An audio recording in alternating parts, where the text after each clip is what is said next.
Американскиот државен секретар Ентони Блинкен предупредува дека одбраната на Украина против Русија е загрозена без нова рунда помош од Конгресот. Парањето за финансирање доаѓа по изјавата на Европската Унија дека безбедноста на Европа е загрозена.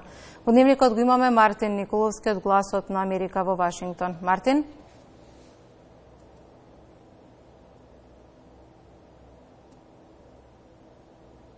Сунчица, добро вечер од Вашингтон. Додека Русија продолжува да ги урива станбените области во Украина, државниот секретар Ентони Блинкен го издаде своето најстрого предупредување досега дека Конгресот на САД мора да донесе буџет кој вклучува очајно потребна военна помош за Киев. Блинкен рече дека од витално значење е Конгресот да го усвои барањето за дополнителен буџет, што председателот ќе го стави пред него. Без него, вели тој, се што постигнале украинците и што Соединетите држави им помогнале да го постигнат, ќе биде загрозено.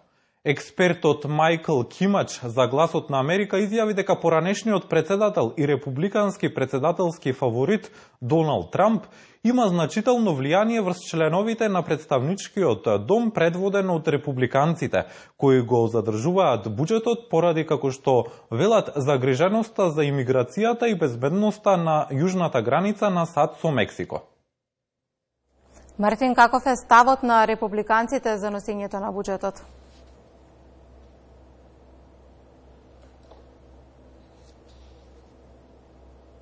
Сунчица, на предизборниот митинг во Невада во саботата, Трамп се спротистави на Конгресот да го усвои буџетот. Тој рече дека така наречениот договор за гранична безбедност не е дизајниран да ја запре легалната имиграција, туку да ја продолжи инвазијата на Америка, додека САД испраќаат милиарди долари во Украина и во други земји. Вчера во Конгресот неколку американски законодавци изразија поддршка за Киев, вклучително и републиканецот Енди Харис од Мериленд. Во Европа неколку врвни лидери, меѓу кои францускиот председател Емануел Макрон, исто така алармираат за тоа што би значело Русија да победи во војната со Украина. Некои експерти велат дека веруваат оти рускиот председател Владимир Путин чека да ги види резултатите од ноемвриските председателски избори во САД пред да го промени курсот во однос на Украина, надевајќи се дека поддршката на САД ќе исчезне кога Белата куќа би ја презел Доналд Трамп. Сунчица?